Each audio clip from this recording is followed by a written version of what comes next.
Well, greetings and salutations, everybody. Welcome to my YouTube channel. My name is John Campea, and this is a special video.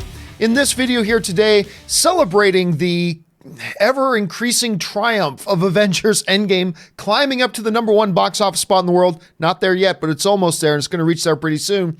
We're here today to count down our 22, because there have been 22 films in the MCU. We are now going to count down and rank all 22 films in the MCU. Now, I gotta say, normally, I'm not big into making lists. Normally, not huge into ranking top lists and stuff like that, because you're always going to make everybody upset, right?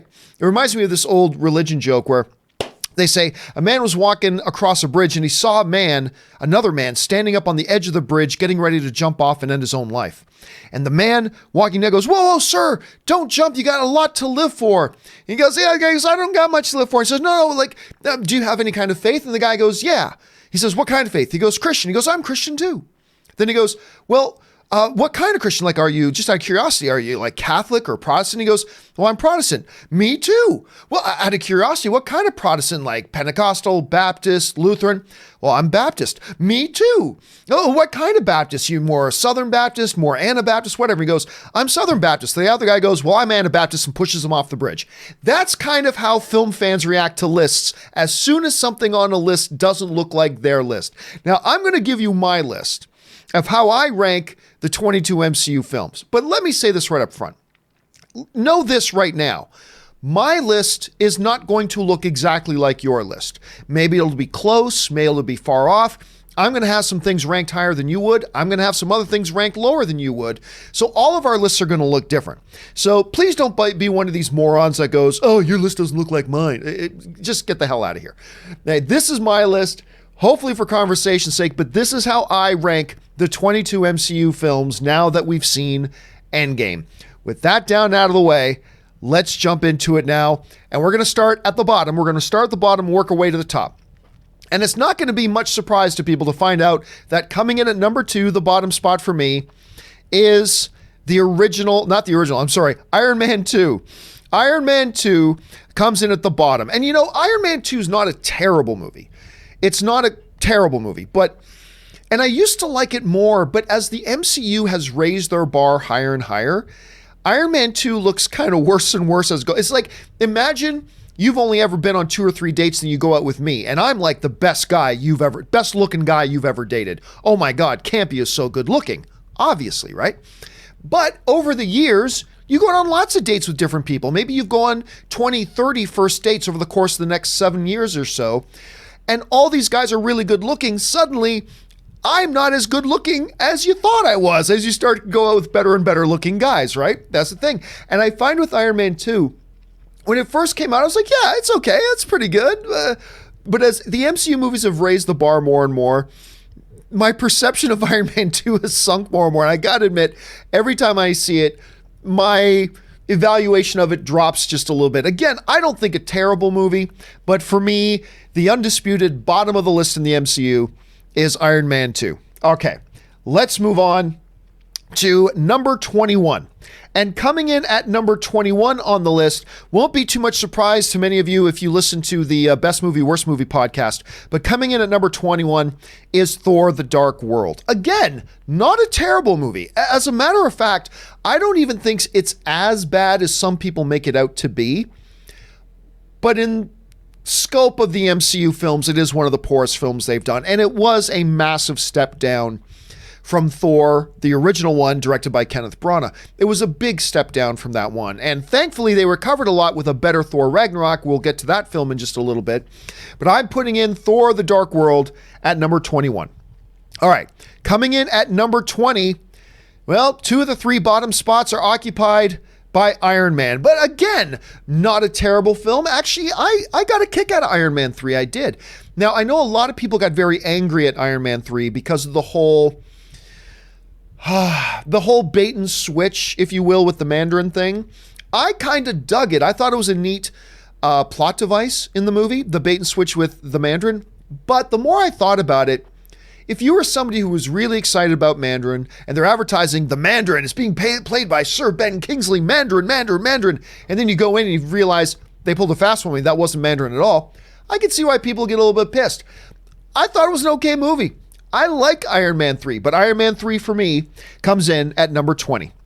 All right, coming in at the number 19 spot, just a little bit better than Iron Man 3 to me, is Guardians of the Galaxy 2. Now, Guardians of the Galaxy 2 is much like Thor: The Dark World to me. I think it's a better film than Thor: The Dark World. And actually, after you get past Iron Man 2, Thor: The Dark World, and Iron Man 3, there's a significant jump up in quality to me. I like Guardians of the Galaxy 2. But like Thor: The Dark World, it was a significant drop to me in quality from the brilliance of the first one. But still, I think a good movie, a movie I certainly enjoyed. I mean, I'm Mary Poppins, y'all, kind of planted itself in the pop cultural consciousness. I found it went a little too yuck with the jokes, a little bit too much. Like, I found in the first Guardians, it was more organic humor. This one, it felt a little more forced, but still not bad. Good enough for me to put it on the number 19 spot on the list. All right, coming in now in the number 18 spot, you know it's got to be on there somewhere because I appear in it. It's the Incredible Hulk. Again, some people, I know there's going to be many of you that probably rank the Hulk lower on this list than I did. But honestly, the battles with the Abomination, I think Edward Norton is a great actor. I liked a lot of the conflict that he had. The opening shots, I believe, was that in Brazil that the first few scenes were in when he's running across rooftops? I thought they did a lot of really good things in the Hulk. And I love the Abomination as a villain. I've always wished they would bring him back as a villain. So for those reasons, Hulk comes in at the number 18 spot for me. Okay, coming in at the number 17 spot, Ant-Man and the Wasp. Again, another good film, but again, another film in the MCU list where the sequel didn't quite live up to the original. Ant-Man and the Wasp, I just felt it lacked... It came in a little under in the humor department than the first one. It came in a little under in the character department than the first one. They did some things really very well. Like, I enjoyed the way they evolved Wasp and made her own character as well. They did a number of things I thought were really good. Luis is great as always in it. I enjoyed Ant-Man and the Wasp. I had quite a good time at it. But again, much like Iron Man 2, much like Thor: The Dark World, much like Guardians of the Galaxy 2, I found a significant drop-off in the quality level from the first one to the second one. Still a good movie, still really enjoyable to me. At number 17, Ant-Man and the Wasp. All right, now we're getting up into some of the higher numbers here. Coming in at number 16 for me, one of the most recent MCU films, just before, of course, Endgame, and that's Captain Marvel. I thought Captain Marvel had a lot of really good things going for it. It suffered pacing issues. I thought it was a little bit slow to get going, but I love what they built into the Carol Danvers character. I love the character. I love the time period they did it in. There was a lot to enjoy about Captain Marvel. Again, I had my issues with it, but the strengths of the film far outweighed them, and for me, Captain Marvel ends up coming in my number 16 spot. All right. Now we get up to the number 15 spot, and to me, it's the film that started it all in the MCU, and that's the original Iron Man. Now, I know a bunch of you guys are probably going to rank Iron Man a bit higher, but to me, and I used to have Iron Man very high as well, but as more and more MCU movies came out, they just kept getting better and better and better, which very oddly started pushing Iron Man down the list. It's weird to know how good Iron Man is and to say it's number 15, but that's really a testimony to how good the MCU roster is, that you get a movie of the quality of Iron Man, the film that started it all, and it gets bumped down to the number 15 spot. That is not a testimony to a lack of quality in Iron Man. To me, from my perspective, that's a testimony to how the MCU and Kevin Feige have kept learning. Every film they've made, they've learned and improved. They've taken a couple step backwards, Ant-Man and the Wasp, Guardians of the 2, stuff like that, but overall, they just keep advancing the MCU, and I think Iron Man coming in the number 15 spot is a testimony to that. Anyway, super great movie. Launched the MCU. I've gotten the number 15 spot. All right, now we get up into number 14. And the number 14 film to me, talking about films that started all, the film that started off Captain America, the First Avenger. I believe there are 3 seriously underrated MCU films. Captain America, the First Avenger is one of those seriously underrated films. Every time I watch this movie, to me, I appreciate it more and more. It's a great introduction to the character. It's a great period piece, the way they set up the period piece. Red Skull is one of the better MCU villains that they've ever used. Understanding, until recent years, one of their weaknesses in the MCU has often been not really great villains. Red Skull was an exception to that, and all that makes Captain America, the First Avenger, my number 14 film. All right, now we get up to number 13. Another one of the three really underrated MCU films, in my opinion, another film that gets better every time I watch it, and that's Avengers Age of Ultron. You know, Avengers Age of Ultron came out, and to a lot of people, it was a step down from the first Avengers. And I think, and I don't want to make excuses for why other people think what they think, I'm just theorizing here.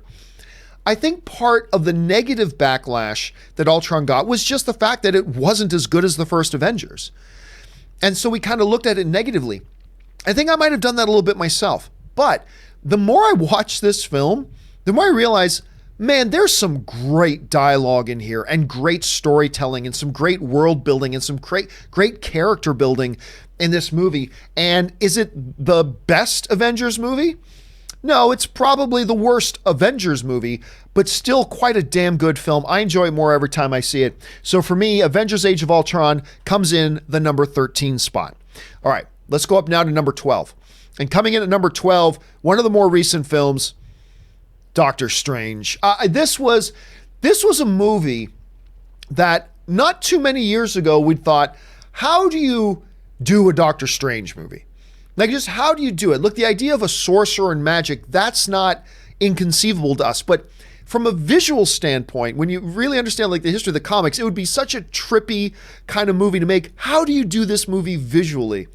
And they found a way to make this movie every bit as entertaining and trippy and weird, yet completely logically makes sense all at the same time. Benedict Cumberbatch was a great find for Doctor Strange. I just think he fit into the world and fit into the universe very, very well. You got a wonderful cast, including Chiwetel Ejiofor, who I believe is one of the greatest actors in the world. You had him in there as well. You got Mickelson in there as well. It's just a great cast, great character. One of these things that, again, years ago, you couldn't even think of them doing it, and yet they did it, and they did it really great. Doctor Strange, for me, comes in the number 12 spot. All right, coming in at number 11, a movie that I think is one of those ones that I appreciate more than most people because I was hell of a entertained when I watched it, and that was the first Ant-Man movie with Paul Rudd. I remember when they cast Paul Rudd. Actually, if you guys remember, go back a little bit. When they were really first starting casting, news came out that Ant-Man was coming down to one of two guys. It was either going to be that dude from 40-Year-Old Virgin, Paul Rudd, or it was going to be Joseph Gordon-Levitt. Remember that? And that was the big news, that it came down to those two guys. Most people wanted Joseph Gordon-Levitt. I wanted Rudd, though. Now, I probably feel that Joseph Gordon-Levitt is the overall better actor as a whole. But for a movie like that, understanding there was going to be a really heavy comedy element to it, I just thought Paul Rudd would be a great fit, and he has been fantastic. And you throw in there Michael Douglas as well, give a lot of heavyweight power to it as well. I love the first Ant-Man. Of course, Luis became a hero in all of the MCU. We've all wanted to see him doing a rundown of the story of the MCU in character. It's just great. Again, I know I've got Ant-Man ranked higher than a lot of other people, but for me, I've got it ranked at number 11. All right, now we're going to crack into the top 10. And we're going to start in the top 10 with one of the newest guys to the MCU at all. He's back home, Spider-Man Homecoming. There were a lot of question marks going into Spider-Man Homecoming. We all celebrated that Sony and Marvel made a deal where Sony was going to allow Marvel to use Spider-Man in the MCU. Yay, everybody's happy. We really liked his appearance in Civil War, which of course came out before Homecoming. But how would they do in a standalone film? We loved Tom Hardy and Spider-Man in Civil War, but that was a very small sample size. What were we going to get when we got an actual full-length movie? Now, adding somebody like a Michael Keaton as the villain in the film, that's a great step forward and all that kind of stuff. Then there were some concerns from me, especially, that this movie was just going to be Iron Man 4 with special guest Spider-Man, because that's kind of how the advertising made it look. But what we got was everything we hoped Tom Hardy would be, everything we had hoped Tom Holland would be, wouldn't that be something? Everything we had hoped Tom Holland would be as Spider-Man that we got a little taste of in Civil War, he maxed it out in Homecoming. Again, just a wonderful, endearing. They kind of wanted to make it feel like an 80s, comedy sort of thing. They did that. It was just great. I was thoroughly entertained by Homecoming, loved it. Tom Holland is becoming a lot of people's favorite Spider-Man of all time. It's great. Homecoming for me comes in at number 10. All right, coming in the number 9 spot, the first comic book movie in history to be nominated for Best Picture at the Academy Awards, and that's Black Panther. Black Panther did such an amazing job. Number 1 right out of the gate as the movie starts, world building. First of all, it gave us a little bit of history with the flashback scene. Then it gets into world building. It just lets us have a little bit of time to understand Wakanda, because the filmmakers knew, and Ryan Coogler knew, if we don't get a basic understanding of Wakanda, then we're not going to understand T'Challa. And they gave us that understanding of Wakanda. They really built out this MCU world with Wakanda's element in there. Then we got to know the characters. Brilliant casting from Lupita Nyong'o, Denai Guerrera, and of course, Michael B. Jordan as Killmonger. It was just beautifully cast across the board. It was a great story, great world building, and it accumulated in being the first comic book film of all time to be nominated for Best Picture. So Black Panther comes in the number 9 spot for me. All right, at number 8, maybe they took a big step down with The Dark World, but the Thor franchise came back with Avengers, with Taika Waititi directing Thor Ragnarok. A massive evolution for the character of Thor, a totally different sense and sensibility in the director's chair from a Taika Waititi. This was truly a dark Marvel film, yet being maybe the most outright comedic Marvel film all at the same time.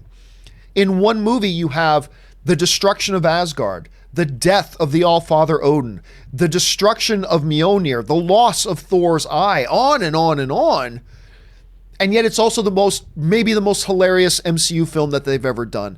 It was an incredible mix of styles and blends, gave us a true evolution of the character, because this Thor is an evolved Thor from the first Kenneth Branagh film that we saw, but it still felt totally great in character. You had the Hulk was in there too as a great secondary line in there.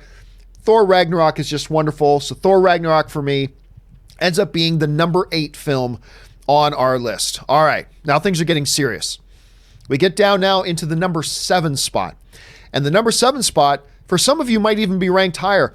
This was a film that we all thought, why the hell are they making that movie? Who cares about the Guardians of the Galaxy? And yet it came out, stunned everybody. Great characters, great action, great humor. Chris Pratt just kind of began to own that role in the way that, Robert Downey Jr. owns the role of Iron Man. He just came in there with a terrific supporting cast. James Gunn directed just a brilliant comic book film that was off the charts when it comes to just pure entertainment. Like when it comes down to just pure entertainment, this thing just broke the scale. It was just off the rocker. It was fantastic. Guardians of the Galaxy I have as my number 7. My number 6 film. Remember I told you earlier there are 3 really underrated MCU films. I believe one is Captain America, the First Avenger. I believe that's underrated. I believe Avengers Age of Ultron is underrated. But probably the most underrated comic book film in history, not just in the MCU, but most underrated comic book film in history, is the first Kenneth Branagh Thor movie. This was a movie that kind of, in many ways, transcended the comic book genre, kind of the way that Thor did. Kenneth Branagh took almost a Shakespearean tragedy approach while having the sensibilities of comic book movie, and really, when you boil it down, it's a movie about fathers and sons. The dynamics between Loki and Odin, I think, are brilliant. The dynamics between Loki and Thor are brilliant. The relationship between Thor and Odin, brilliant. When you really look at it at that level, as is kind of the first way I saw it when I watched this film. And I went back to watch the original Thor 7 times in theaters and countless times afterwards. This is a movie that really, I would say it's the first MCU movie that really transcended the comic book genre. When you look at the depth and you look at the thematic ideas that Kenneth Branagh used, and I thought it made for a brilliant film. And I know Thor is going to come a lot lower on a lot of people's lists. That's fine. I don't care. That's good for you. Wonderful. For me, it is a tragically underrated film that I appreciate more all the time. So it doesn't crack my top 5, but the original Thor, directed by Kenneth Branagh, does get into my top 6. It is my number 6 film. All right, now we're here. We're into the top 5 now. What makes the top 5? Well, I'm going to start the top 5 with the newest installment of the MCU, and that is Avengers Endgame. This is a movie that it's a very unique movie. It is definitely not a standalone movie. Like, one of the things that the MCU has done great all the time, despite the fact that it's all connected universe, every film, even Infinity War to a large degree, can really stand alone as its own standalone film. Endgame, not so much, but they never try to make it that. They went into making Endgame understanding this is a culmination event. We're not even going to pretend this is a standalone movie. This is a culmination event, and they went into it with an event mindset. And an event they delivered. I still contend that the final hour of Avengers Endgame is probably, to me it's definitely, the single best hour in the history of the comic book movie genre. It's just the best hour of the comic book. Now, granted, for me, there are ups and downs with the first 2 acts of the film, but it's more than made up for. Whatever problems I had, whatever, pros or cons or whatever the first 2 acts, it all gets made up for in spades with a final act that was a masterclass in making comic book cinema. You know what I mean? It was a satisfying ending to what they now call the Infinity Saga. It had tremendous amounts of fan service. And a lot of people think sometimes fan service is a bad thing. But if you use it the right way, it can be an incredibly positive experiential thing. Lots of fan service in this movie in all the best ways possible. And just an exciting, thrilling ride that left people leaving the theater exhausted and crying and smiling and all that kind of stuff at the same time. So for me, Avengers Endgame gets into the top 5. It's my number 5 film in the MCU. Coming in number 4 is the film that preceded Endgame, and that's Avengers Infinity War. This was just a complete movie. This is a movie that had fabulous character building. It gave us easily the strongest use of a villain. I mean, you can make the argument, and the Russo brothers will say that the main character of this film wasn't even one of our heroes. The main character of the film was the villain in Thanos. Now, you can make an argument it's either Thanos or Thor, and if you have a chance to listen to the director's commentary of Infinity War, the directors have a great time talking about how in some ways you can see Thor as the main character, some ways Thanos, but really it's something that a comic book movie had never really done, where the villain really became the main character. Not even the Dark Knight. As great as the Joker was, they never made the Joker the main character in the Dark Knight. It was always Batman. And it was something a little bit different they did, beginning this culmination of the saga, the Infinity Saga, with Infinity War. A terrific set and balance through all 3 acts that ends with some of the biggest shock moments in comic book movie history with the snap. And some of the biggest reactions I've ever heard out of audiences as a result of the snap, like shrieking and crying in tears. No, Spider-Man, don't die. Don't worry, he's coming back. Anyway, Infinity War for me takes the number 4 spot. All right, now we climb into the top 3.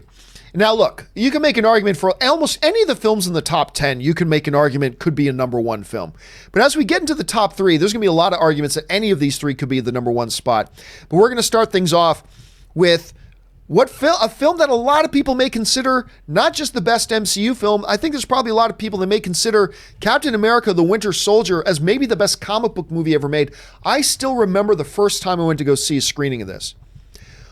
All these journalists saw the screening, and then we all came out, and everybody just stood around looking at each other. It's like, what did we just witness?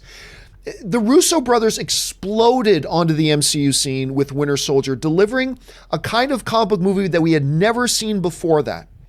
Now, I mentioned that to me, Thor was the first real comic book movie that really transcended the comic book genre in a way. Captain America: Winter Soldier did that as well. It was truly a 70s style political thriller with all the action hallmarks of a comic book movie, with these iconic characters all in there. And I still remember how overwhelmed everybody was by it. It is a brilliant movie. And so Captain America: The Winter Soldier comes in at the number 3 spot for me. That brings us in the top 2. And you guys know what top 2 are left.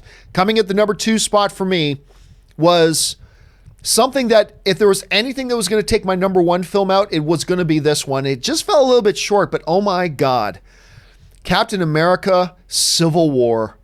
I mean, I was at this place called the El Capitan Theater in Hollywood, where Disney and Marvel held this big event where they were unveiling their Phase 3 movies. And Kevin Feige was there on stage. And there was this Captain America movie coming out that was supposed to be called Serpent Society, but that was a misdirect. And he revealed on stage the real name of that upcoming Captain America movie is, boom, Civil War comes on screen. And everybody lost their minds. Everybody in that theater completely lost their minds when that came up on screen. And it was such a great idea because, you know, some of the highlight moments is sometimes we want to see a hero fighting a hero. Civil War takes that to the maximum degree, and they built in a great, compelling ideological dilemma into the whole thing. It is a movie that even audiences came walking out of debating which side was right, Cap's side or Tony's side. Like, people continued debating that issue coming out of the movie, not to mention, I don't know, maybe the greatest single scene in comic book movie history with the airport scene. I mean, that was just crazy. We hadn't seen anything like it up until that point. It was nuts. It was crazy. Several great high, big action set sequences with some great drama, great story twists. Oh my God, Captain America, Civil War is my number 2. And that, of course, only leaves one film left. And that to me still is. And for those of you who've watched me for any period of time, you know, it's not just my favorite MCU film. To me, it's the best comic book movie ever made still to this day. And that was the very first Avengers movie. The MCU has continued to evolve and grow. I was mentioning that earlier. But the leap forward that first Avengers movie is still something that I've never seen equated in movie theaters. We've seen incremental growth throughout the course of the MCU, giving us tremendous film after tremendous film. But there was something about that experience of the first Avengers movie. The humor, these iconic characters together, the action sequences. It was just nuts. And the Battle of New York, while this movie is starting to get older, the Battle of New York is still one of the greatest scenes in comic book movie history. And I still contend one of my favorite scenes, one of my favorite moments, I should say, one of my favorite moments in comic book movie history is standing in the streets of New York, Captain America giving the battle plans to everybody, and he turns on and says, Hulk, and Hulk looks at him and goes, smash. I just remember the theater I was in losing their collective minds. I lost my collective minds, and of course seeing Hulk flopping around and just wrecking shop as he went. It was utterly glorious. Just absolutely glorious. And that's why, to me, that is the greatest MCU movie still to this date. Okay, so just to run it down. Number 1, of course, Avengers. Number 2, we've got Captain America, Civil War. I won't run down all the graphics on this one. Number 2, Captain America. Well, I'll go from the bottom to the top. At number 22, Iron Man 2. Number 21, Thor: The Dark World. At number 20, Iron Man 3. At number 19, Guardians of the Galaxy 2. At number 18, The Incredible Hulk. At number 17, Ant-Man and the Wasp. At number 16, Captain Marvel. At number 15, Iron Man, the original. At number 14, Captain America, the First Avenger. At number 13, Avengers Age of Ultron. At number 12, Doctor Strange. At number 11, Ant-Man. At number 10, Spider-Man Homecoming. At number 9, Black Panther. At number 8, Thor Ragnarok. At number 7, Guardians of the Galaxy. At number 6, Thor. At number 5, Avengers Endgame. At number 4, Avengers Infinity War. At number 3, Captain America the Winter Soldier. At number 2, Captain America Civil War. And of course, my number 1 MCU film of all time is the original Avengers movie. So there you have it, guys. Those are my top 22, how I rank the 22 MCU films. Now, listen, I understand that many of you, no, all of you, your lists all look different than mine. Some majorly different, some minorly different, but all of our lists look differently. But that was the definitive list. My word is law. I'm just kidding. It's all subjective. So your lists are going to look different than mine, and that's the great thing about movies, but that is how I rank them. All right, guys, listen. We're going to take some time now and take some of your, I knew this would cause some discussion. Some of you guys have been sending us some live questions. Let's take in some live questions and talk about this a little bit more. Okay, let's get here. Joseph Mitchell writes, my list. Civil War, Avengers, Infinity War, Endgame, Guardians of the Galaxy, Iron Man, Thor 3, that's Ragnarok, Spider-Man Homecoming, Winter Soldier, Black Panther, Ant-Man, Strange, Ultron, Captain America 1, Ant-Man 2, Guardians of the Galaxy 2, Captain Marvel, Iron Man 3, Thor, Hulk, Iron Man 2, Thor 2. A big mouthful there, Joseph. Thanks for sharing your list, man. Let's see. Vrinder Singh writes, this may change, but as of right now, my top 5 are Avengers, Civil War, Guardians of the Galaxy, Ragnarok, and number 1, Infinity War. Such a remarkable film. And again, look at this list of 22 movies. There are so many of these movies. I'd say there's a case for a good 17 of them to be in a top 5. There's a case for like 17 of them that could be in a top 5. I mean, it's a testimony to how good these movies have been. All right, Taki75 writes, Infinity War is the best comic book movie for me. Ragnarok the worst. Ooh, I love Ragnarok. But hey, that's why, Taki, all films are subjective. They hit some people some way and other people another. And that one ranks. I'm sure there's a lot of people out there that think Iron Man 2, which is the bottom of my list, I'm sure a lot of people think Iron Man 2 is just amazing. So that's the great thing about it, man. Let's see. Plastic Man writes, any chance you'll rank MCU and DCU films combined? Well, I've done a top 10 comic book movies of all time list before. Although that was a number of films before. I may have to revive that list at some point. So I may at some point. Keep your eyes open. And then he follows up with my bottom 5 MCU films. Age of Ultron, Guardians of the Galaxy 2, Iron Man 3, Captain Marvel, Thor, The Dark World. There you go. Again, people are going to mix it up depending on your point of view. Joseph Mitchell writes, it's so hard to rank the top 10. No kidding, man. All 10 are just great. It kills me to have put Iron Man and Thor Ragnarok outside of my top 5, or Winter Soldier and Black Panther at 9 and 10. That's the thing. These movies are so good, it becomes a Sophie's choice as soon as you get into the top 15. It's nuts. All right. Alpha writes, where are we at here? There he is. Thanos, I'm inevitable. Snap. Tony. Tony looks at him. Pause. F you. Snap. Oh my God. Thanos and his army go away. PG-13 gets 1 F-bomb. I would have loved it. Dude, I'm telling you right now, that is the greatest thing I've ever heard. At least when it comes to Endgame. Because I am Iron Man. Sometimes I watch the movie and go, wow, that's awesome. And then sometimes I watch it and go, maybe it's a little bit cringy. I'm not sure. But oh my God, you're right. PG-13 movie gets 1 F-bomb. And Tony always says something quicky and snarky, right? If he said, I am inevitable, snap, and nothing happens, and then Tony holds up the hand showing that the Infinity Stones are in his arm, and he goes, fuck you, boom, snaps his fingers. Oh my God, that would have been one of the greatest moments in comic book movie history. Holy crap, that would have been amazing. Again, you can get away with one. You can get away with one. I think every movie theater across the world would have lost their minds if they had done that. Oh my God, it's such a Tony thing to say to him too. Oh, that would have been great. I love the idea, Alpha. Terrell Wise writes, I don't think swearing makes everything better, but understanding the characters and understanding the background in that moment for him to say that, I think that's genius. Anyway, Terrell writes, do you consider Civil War an Avengers film? No, actually I don't. It's got a lot of characters in it, but all the Avengers movies are a very delicate balance about all of them. You know, the first Avengers is not about any one of those characters. Avengers Age of Ultron is not about any one of the characters. Captain America Civil War was definitively a Captain America movie. The whole movie is told from his perspective and from his point of view. He starts the movie, he ends the movie. I could see the argument. I can see why a lot of people will call Civil War like Avengers 2.5. I get it. I do. But no, to me, it was very much a Civil War movie. A lot of characters, yeah, but it was a Captain America movie. So no, I don't consider it an Avengers film. Nathan Oswald writes, 10, Black Panther, 9, Iron Man 2. See, I think Iron Man 2 is the worst of the bunch, but you've got it in your top 10. There you go.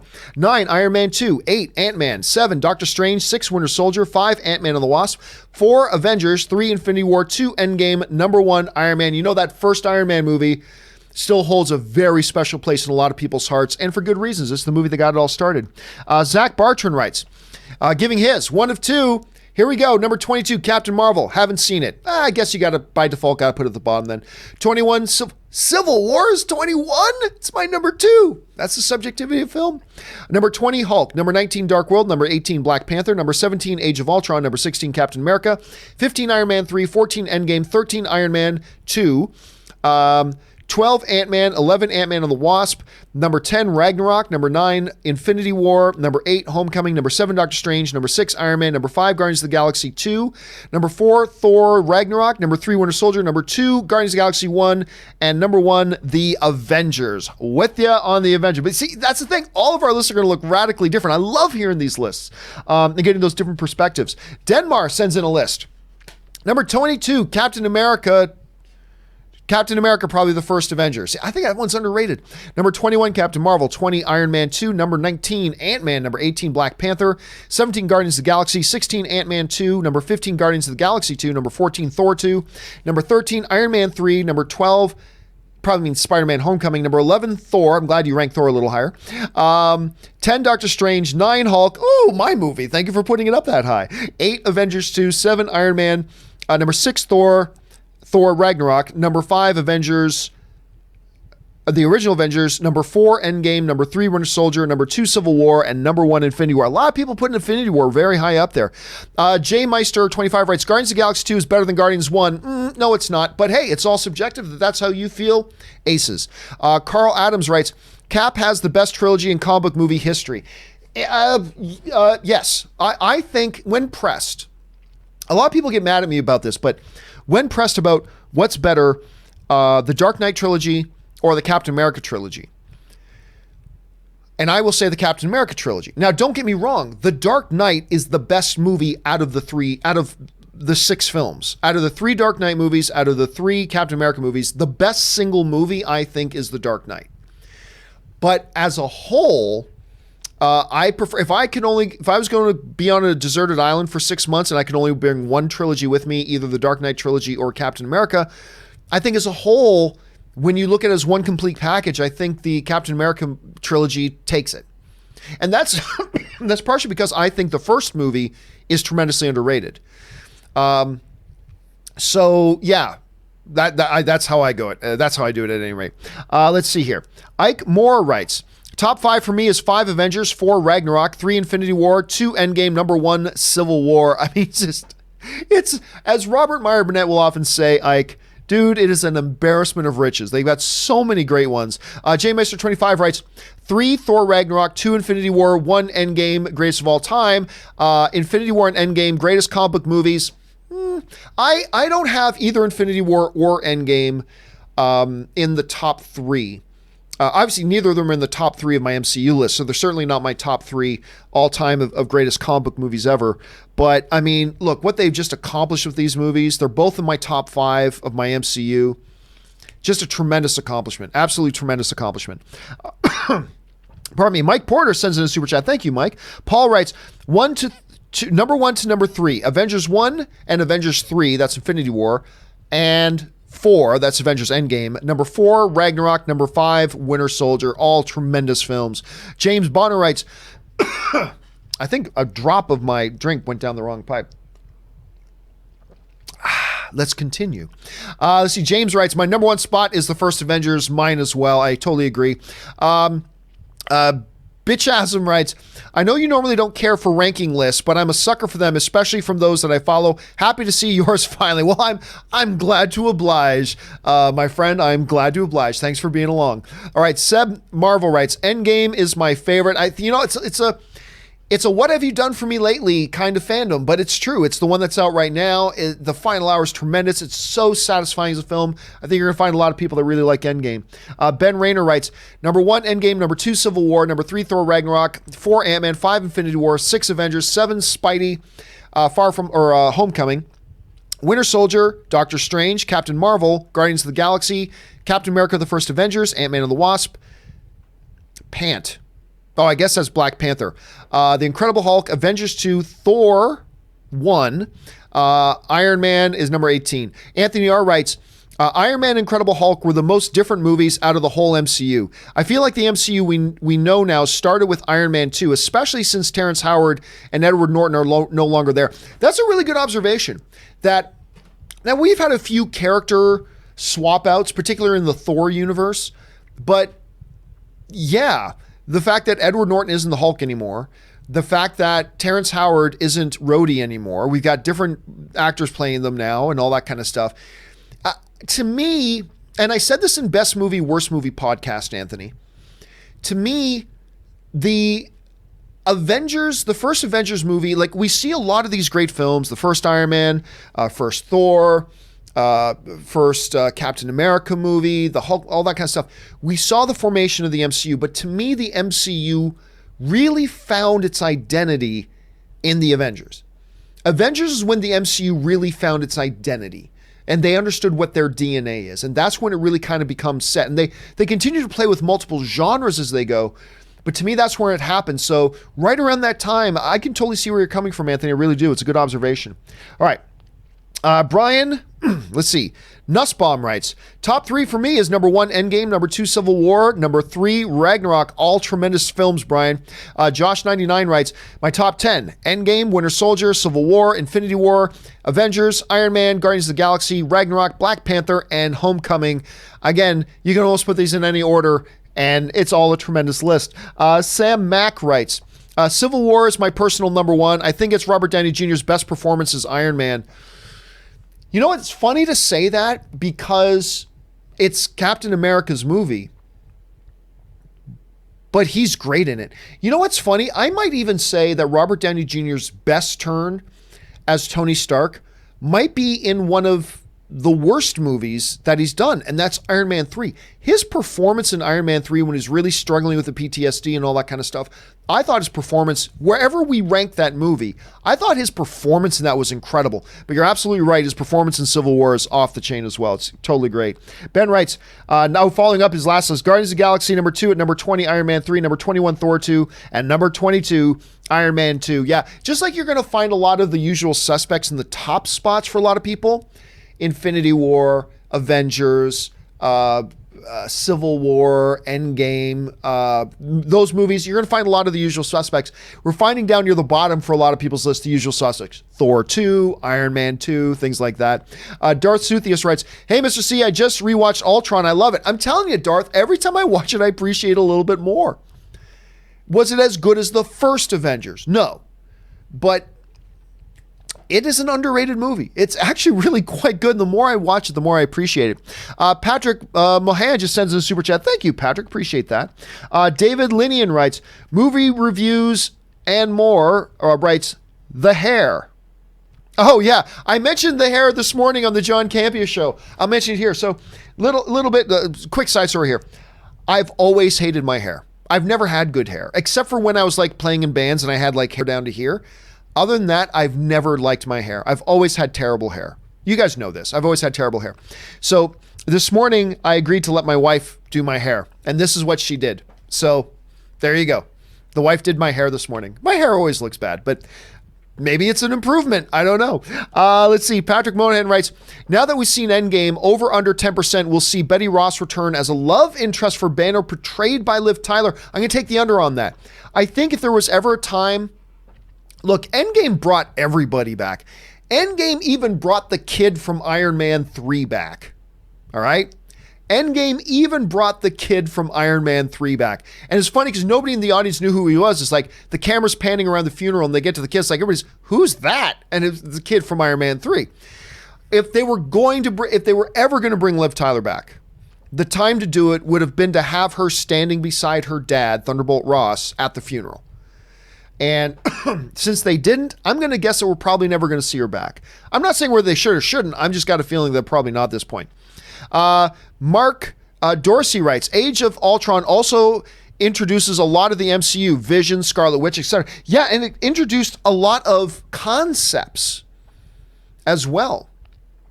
Everything from Tony Stark having that Scarlet Witch-induced nightmare that kind of then became a blueprint for how he kind of approached everything going forward, not just in Age of Ultron, but the rest of the movies. That's a really good observation, Mark. It set the groundwork for a lot of stuff and gave us new characters, Vision, Scarlet Witch, Quicksilver, R.I.P. The one character they've actually kept dead in the MCU. I'm surprised they didn't bring him back in Endgame as well.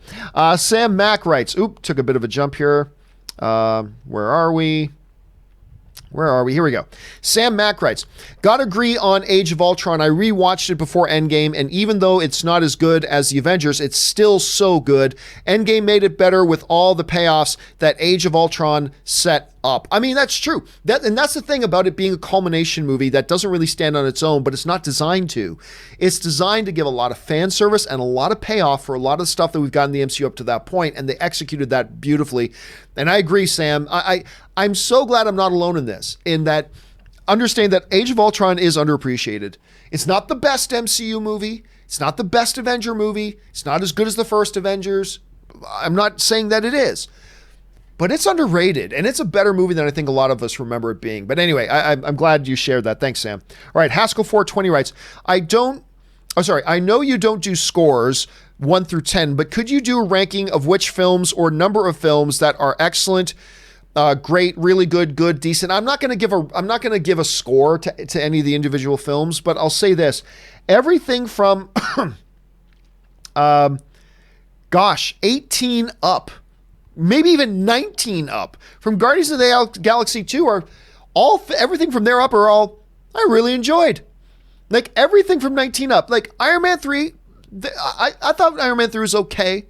Thor: The Dark World, Iron Man 2, but once you get to Guardians of the Galaxy 2 in the number 19 spot, everything becomes at least pretty damn entertaining. All the way up from the Hulk, Ant-Man and the Wasp, Captain Marvel, Iron Man, I mean, all the way up. It's just, yeah, but I'm not going to give an individual rating to each individual film. I just don't like doing that stuff. Let's see. A fan of Peanuts writes, number 1, number 1, Endgame. Number 2, Civil War. Number 3, Iron Man. Number 4, Ragnarok. Number 5, Infinity War. Number 6, Spider-Man Homecoming. Age of Ultron. The Avengers. Winter Soldier. Thor. Black Panther. Captain Marvel. Doctor Strange. I don't know what FA is. Iron Man 3. Ant-Man. Guardians 1. This is the thing, guys. If you're going to use abbreviations, understand I might skip something you're saying. But there you go. I mean, a lot of great movies in there. Jason Moore writes, Batman and Robin. Yeah. Darth Suthius writes, my top 5 are 1, Endgame, 2, Infinity War, 3, Avengers, 4, Civil War, 5, Iron Man. My rankings are usually based on how I felt upon first viewing. Yeah, I mean, that's normal for me too. But as years pass, sometimes 1 or 2, like if I give the same rundown 3 years from now, it's likely that a couple of might shift a few spots. I mean, my number 1 will probably still be the first Avengers unless something else comes out that trumps it, but that's the way it happens. But for the most part, I agree. First viewings. Pablo Zuaniga writes, underwent brain tumor surgery. Oh my God, and you're writing? Always nice to come back to the show and to the community. Holy crap. First of all, we can just time out for a second. I'm just floored that you had brain surgery yesterday and you're up and typing messages today. That to me is crazy. Number 2, damn man, glad you're back. Glad you're able to enjoy, and a speedy and healthy recovery, my friend, a speedy and healthy recovery. But man, I got a hangnail and I'm out on the bed for like 3 weeks. Brain surgery yesterday, up communicating today. You're a beast, sir. You're a beast. All right. Fishbowl the Illusionist writes, number 1, Howard the Duck, 1986. I'm one of the only guys who doesn't like Howard the Duck. All right. Oziant sends in a $20 super chat. Thank you, Oziant. And Oziant writes, there's been a few crossovers in films like Freddy vs. Jason as well as Aliens vs. Predator. Hopefully we'll be able to see some King Kong and Godzilla action. What are some crossovers that you think would be interesting? Well, I mean, we're really here to talk about the MCU, ranking the MCU movies. This isn't a general question time, but it just so happens that your question does feed quite well into the MCU. We already got a couple of really good ones coming in Disney Plus, right? We've got WandaVision coming, which is Wanda and Vision. Tremendously excited about that. Maybe the one I'm most excited about, other than Loki, is Winter Soldier and Falcon, or Falcon and Winter Soldier, whichever order you want to put them in. I think people fell in love with that pairing in Civil War. from their chirping back and forth to them sitting in the car together going, as Captain America's making out with his niece. He is, sorry, but as Captain America's over there groping on his niece, the guys in the car going, I mean, right that moment, I think we're all ready to see a show there. So that's a really good crossover to see. But then they're doing things like I never would have put together. Thor and the Guardians of the Galaxy, never would have put together. Thor and Rocket, never would have thought about that. And yet, fabulous and fantastic. They've done such a good job of taking these characters and doing them in such a way. I'd actually be quite interested in Doctor Strange and the Hulk. Doctor Strange and the Hulk, I think, could be really cool when you understand the nature and the character of Mark Ruffalo and, of course, Stephen Strange, and the fact that Mark Ruffalo landed in Stephen Strange's house to start off Infinity War. I just think that could be a really cool one too. So they've done a great job with these mixtures, but the really cool thing is that they write their characters so well that you could put almost any two characters in the MCU together and they'll figure out a way to make it work. But those are a couple ones that really stand out to me, Ozzy. And thanks for asking. All right, next one. Edgar Navarro writes, my top 5 is Guardians of the Galaxy 2, really? Endgame, Iron Man, Civil War, and Spider-Man Homecoming. See, that's the beautiful thing, Edgar, about the subjectivity of these films. There's some that I'm going to have lower on my list. For you, it's your favorite one. That's awesome. That's one of the great things about being film fans, that we all have our different perspectives on that. Thanks for sharing that. Fan of Peanuts writes,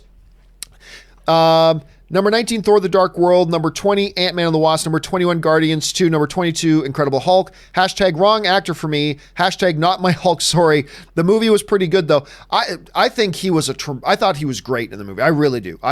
Despite the fact that I have it ranked lower on my list, I thought Edward Norton was tremendous in the role. I really do. I thought he was great. Mark Ruffalo brought a very different kind of personality to the character, and I love Ruffalo's. Don't get me wrong. I'm not putting Norton over Ruffalo, but I thought Norton was great in the role. I really did. Michael Bradley writes, the highway fight, Nick Fury chase, Cap's elevator fight, all before the final fight, Captain America the Winter Soldier for the win. Dude, you are not alone, Michael. I mean, the political intrigue of it, even just that scene when Cap and Fury are talking in his apartment and Fury speaking in code, my wife threw me out. Like, just the tension of that scene was so palpable. I mean, it was awesome. And you're right. The highway fight, crazy. The Nick Fury chase in his car, crazy. The elevator fight, which they did a big payoff for in Endgame as well, crazy. All before you even get to the final fight. I mean, it's nuts, and that is a movie that ranks very high, including a lot of people believe that's the best comic book movie ever made, so you are not alone there, Michael. All right. Koba writes, Age of Ultron is my bottom. That movie just didn't work for me at all. I find it a chore to rewatch even. Dude, that's the subjectivity of film. I mean, I appreciate it more and more. I think it's really quite good and underappreciated, but there are going to be people like yourself, Koba, and others, I'm sure, that look at it and go, didn't work for me at all. That's the beauty of film, my friend. TLH writes, Captain America is the best comic book movie trilogy ever. I think so, but that's again up for debate. You can make an incredibly strong case, obviously, for Christopher Nolan's Batman trilogy. The Dark Knight is simply, if not the greatest comic book movie ever made, certainly in the top 2 or 3 for most people. And there's that case, but I would argue that as a whole trilogy, if you're adding up the 3 as a collective sum, to me, I'll take the Captain America one. Fishbowl Illusionist writes, do you find any disliked early 2000s comic book movies, Hulk, Daredevil, Fantastic Four, Punisher, etc., underrated? Daredevil. Daredevil's the one I really find underrated. People laugh at me and say, I straight up really like Daredevil. And I would argue that if you took out that god-awful, abysmal, cringeworthy teeter-totter in the park fight between Elektra and Daredevil, if you take that out of the movie, I would say Daredevil is a damn good movie. I think with that scene, it brings it down a couple of notches, but I loved Michael Clark Duncan as Kingpin. I thought Ben was a great Daredevil. I actually really like the movie. That's one that's I believe is underrated. I'm going to go Daredevil on that one. L Cartoon writes, Tony says, oh snap, and then snaps his finger. Look, a ridiculous line, but if Tony were saying it, it would actually kind of make sense. Oh, snap. And almost any other character's mouth, totally ridiculous. Out of Tony's mouth in that moment, probably could have worked. Anthony R. writes, out of the MCU trilogy movies, I think Iron Man 1 is the best first movie. I put the first Avenger slightly above it. But, maybe not. I mean, it's close. It's real close. Winter Soldier is the best second movie. Yeah, probably. And Ragnarok is the best third movie. I mean, I have Civil War ranked higher than Ragnarok, but they're close. I mean, I got Ragnarok ranked number 6, Civil War ranked number 2. I mean, they're real close. I mean, but Anthony, you raise an interesting thing here, is there's so many different combinations of ways to look at it, right?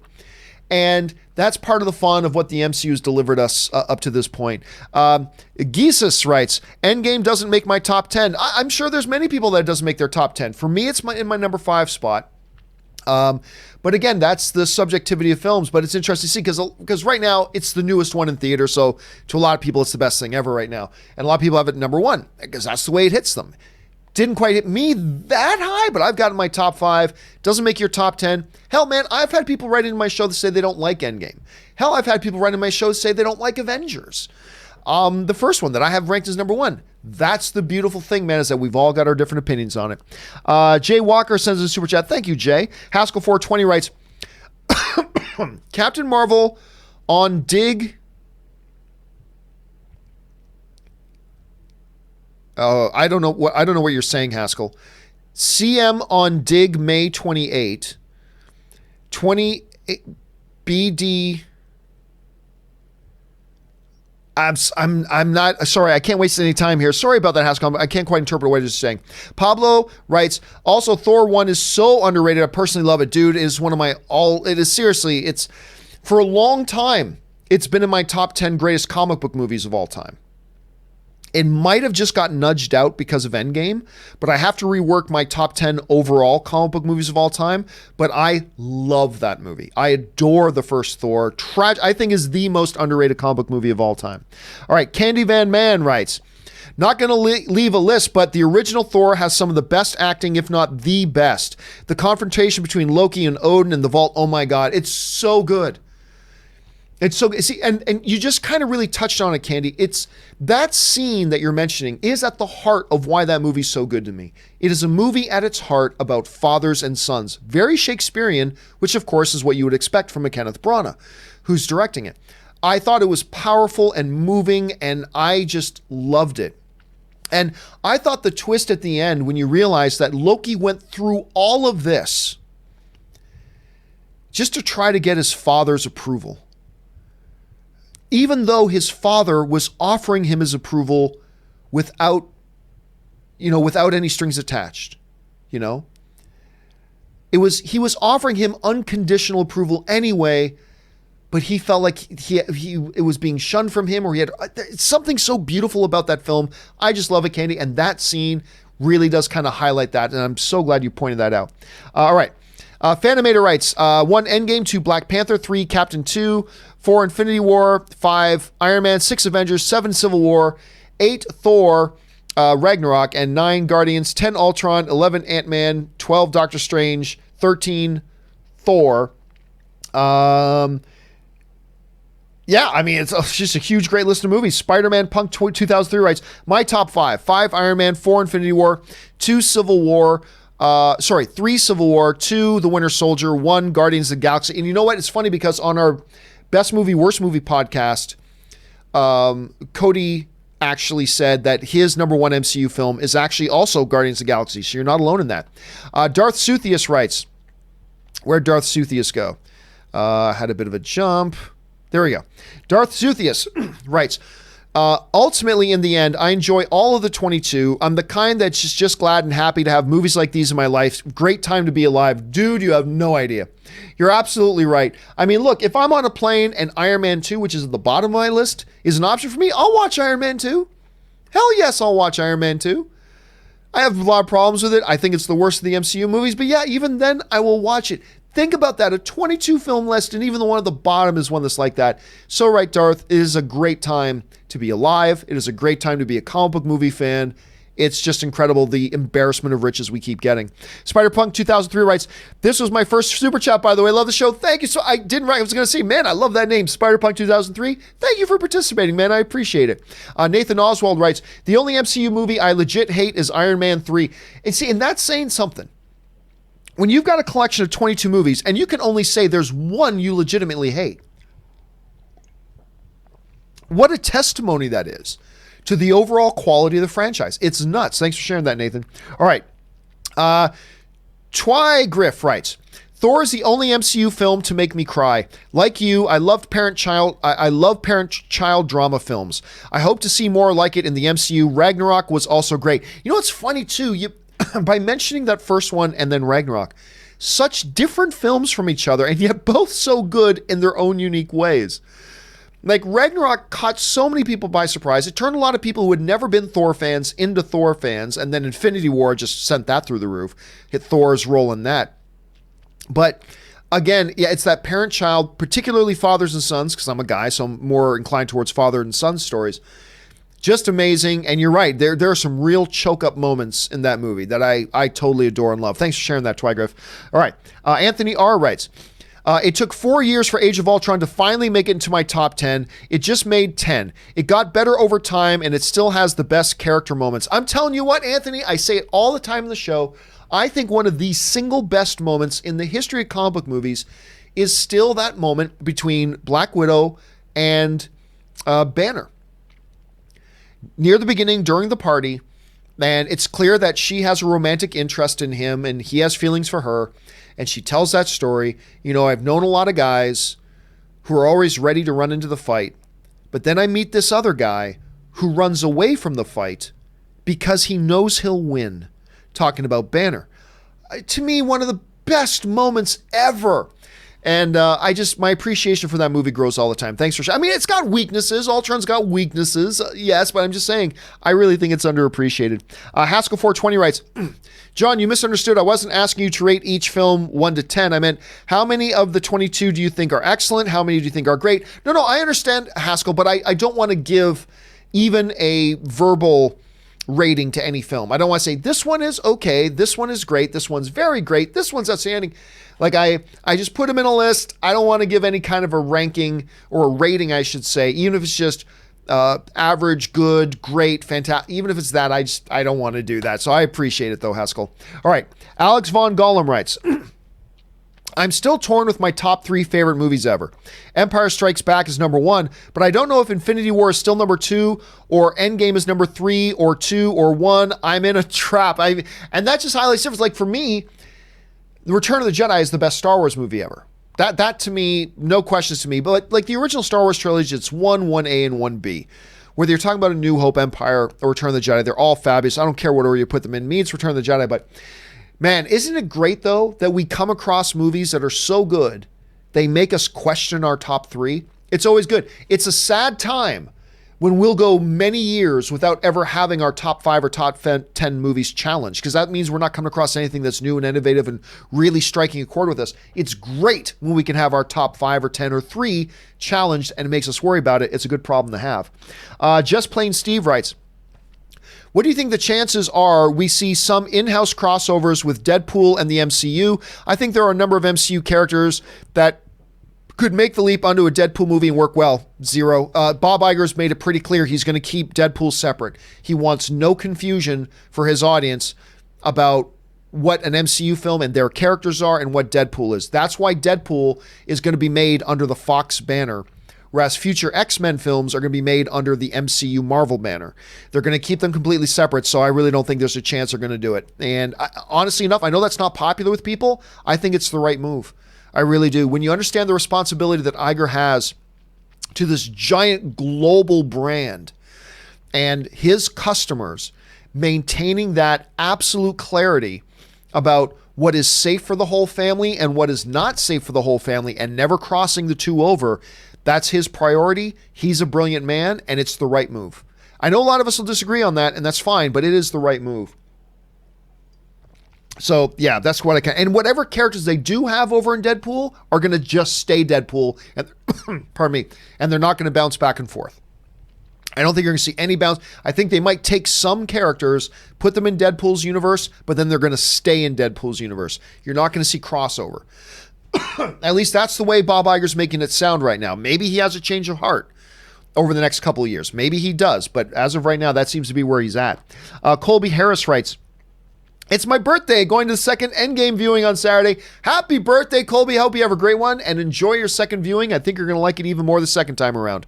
L Cartoon writes, where would Ang Lee's Hulk and Daredevil have ranked? Well, pretty low. At least the Ang Lee Hulk probably would have come in under Iron Man 2. Daredevil, again, I said before, I think that movie's better than most people give it credit for. It was made by a different studio. It was made by Fox, I believe, made Daredevil. So I don't know where I'd put it in there. Not near the bottom, but the Ang Lee Hulk one, probably close to the bottom. Even though I think the Ang Lee Hulk one did some pretty creative things. But you just can't forgive them for the Hulk dogs. Or Phantom Nick Nolte. That was all kind of crazy. All right, Anthony R. writes, I laughed my ass off when Ebony Maw dusted in front of Thanos. I don't feel good, Mr. Thanos. I thought it was a great moment. As he's kind of walking up towards him, and like at the last second before he dusts, you see him reaching out for Thanos and then dusts. A being that's so powerful, all of a sudden finding himself utterly powerless. I mean, it was a powerful moment. Haskell writes, John, Captain Marvel on Dig, aka digital. Oh, I see what you're saying there. Okay. Yeah. Again, I warn you guys all the time, if you're going to put things in short abbreviations, I may not know exactly what you're talking about. I might have to just skip over it. So just be very aware of that moving forward. But I appreciate the clarification, Haskell. All right. Mike writes, where'd Mike go? Mike writes, Incredible Hulk is in my top 5. Waits for blowback. No blowback, man. Dude, if that's, it's got me in it. So it's brilliant. That's the thing, man. Look, some people put Iron Man 2 as their favorite. Some people put Hulk right up there. Why not, man? These are what the MCU has done is incredible. If these films hit you in such a way that's in your top 5, no blowback from us, sir. No blowback from us. Just Plain Steve writes, forgot what the topic was. I was bouncing off the crossover question from earlier. So least favorite is Thor, The Dark World. Favorite is Thor, Ragnarok. And that's funny, right? You've got 2 out of the same franchise, one at the bottom and one at the top. Crazy. But yeah, Thor Ragnarok, it is nuts how much Thor Ragnarok changed a lot of people's opinions on Thor. Because again, the first Thor movie is tragically underrated, and then Thor The Dark World did it no favors. All of a sudden, Thor Ragnarok comes around and everybody loves Thor again. Then his role in Infinity War and everybody loves Thor is kind of crazy.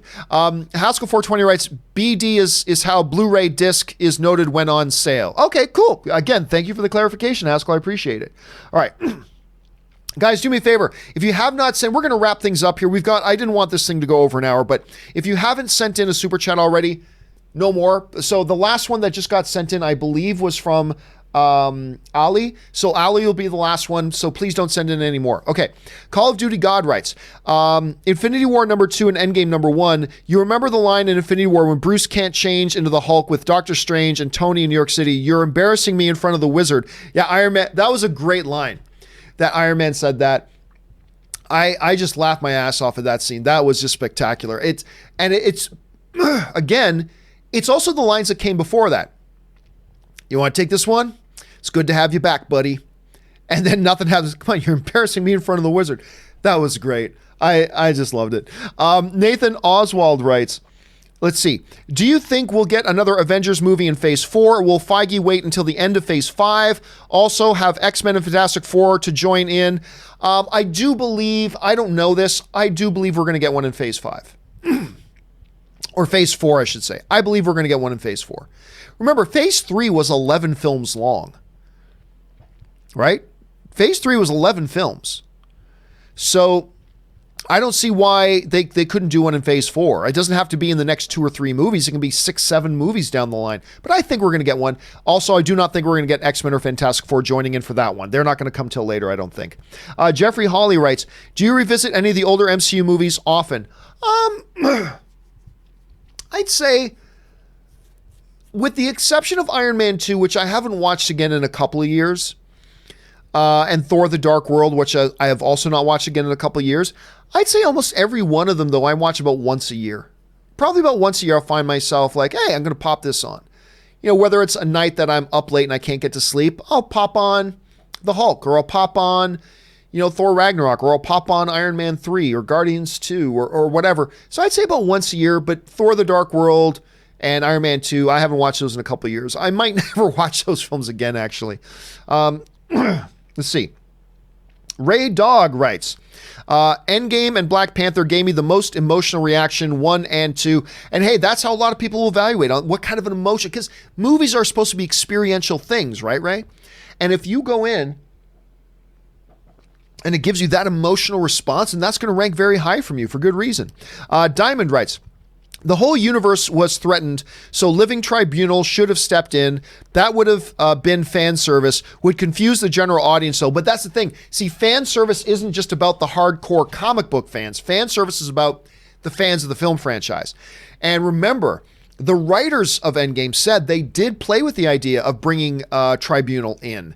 But then they just thought, but he can just wipe out Thanos, so that doesn't make sense. Hadn't been introduced before. So ultimately they decided against bringing him in. And that was probably the right idea not to bring him in. I think that would have disbalanced the movie. But yeah, they did think about it. The writers, go look it up. The writers did consider bringing in the Living Tribunal, which would have been interesting, but also very confusing for a lot of people, I think. Let's see here. Haskell writes, Iger announces Endgame on Disney Plus December 11th. So wait a second. So he announced that it's going to launch on December 11th on Disney Plus. Is that a prediction or is that news? I'm not quite sure what it is you're saying. If it's news, that's intriguing. I got to look that up. Ashton Kutcher writes, I have Endgame number 9 on my list. I had trouble enjoying the ending because of the convoluted plot turned me off. I have Guardians of the Galaxy and Infinity War as my top 2. So rewatchable. And Ashton, seriously, you're not alone on that. There are a number of people that found, I mean, look, there are plot holes in the movie, but John, they explained the plot holes. No, those are cop-outs. Those weren't explanations. It is a little bit convoluted. I get that. To me, the pros far outweighed the cons, though. That's why it's as high as number 5 on my list. But I get it. Like I said, it's subjective. Those problems are going to hit some people and affect them more negatively than they will others. They didn't hit me that negatively to knock it out of my top 5.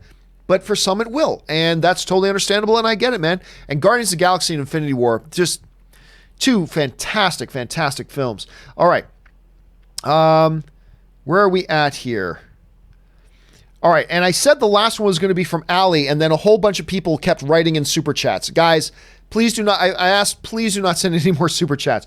Allie writes, excited for Aladdin. Girls used to sing me the Prince Ali's song every day in high school, but I feel like the hype is not that great. Why is that? Well, again, Ali, we're here to talk about the MCU rankings. We're here to talk about that. It's true. I'm not feeling all that much buzz. I'm not quite sure why, but we can't really go into it in depth here because, like I said at the beginning, we're here to talk about the MCU rankings. But thank you for sending that in. Darth Suthius writes, I remember watching Iron Man for the first time thinking, did they actually build a multi-million-dollar suit and have a stunt actor just fly around in it? It'll make you believe a man can fly. And then, even though I asked you guys not to send them, I'll just fly through these last ones. David J. Lloyd writes, what film is the biggest disappointment? Probably Iron Man 2 to me. Jay Meister writes, Spider-Man Homecoming is a modern-day masterpiece. I don't know about that, but it's damn good. It's damn good. I love it. Dan Rourke writes, why the hate for Captain Marvel? Thought she was badass. Oh, I think she's great too. No hate for me. I got her above Ant-Man and the Wasp, the Incredible Hulk, Guardians. I mean, I've got her at the number 16 spot. And the thing is, everything's so good. So no hate for me. I really enjoy Captain Marvel. Felix G writes, what was the biggest surprise for how good it was? Ooh, out of that whole 22 films list, I think the biggest surprise to me for how good it was probably Winter Soldier. The first Captain America was great. But you're bringing in the directors of You, Me, and Dupree, which is not very good. And they were television sitcom directors and never really did anything like this before. They were doing something really bold and different. And really, how it was going to turn out was anybody's guess. And it was magnificent. Like, just utterly magnificent. And that, to me, was probably the biggest surprise to me. About how good it actually turned out to be. But anyway, that's just me.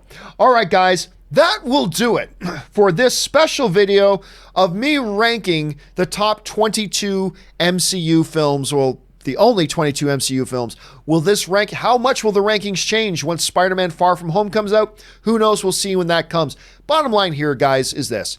Your list is absolutely going to look different from my list, either by a lot or by a little. The bottom line, though, for us is that the MCU has given us as film fans an incredible thing to celebrate and enjoy over the years. We've had 11, here's to 11 more, and a bunch more that hopefully take over the top 5 spots in the years to come. All right, guys. That will do it for me. Don't forget to come back and join us for the John Campea Show tomorrow. Oh, and by the way, guys, you've been seeing me drinking out of this mug. You want one? Look just below this video. You'll see a merchandising shelf here on my YouTube channel. Go down, find a mug, find a t-shirt, whatever. You can get them from Teespring. You can find those there. We'll be back again tomorrow. Me, Robert Meyer Burnett will be back, and of course, Ashley Whalen. Make sure you come back and join us. Click on that subscribe button here while you're here, guys. Also, click the thumbs up button on the video. It helps the videos very much. Leave your thoughts and comments below. My name is John Campea, guys, and until next time, bye-bye.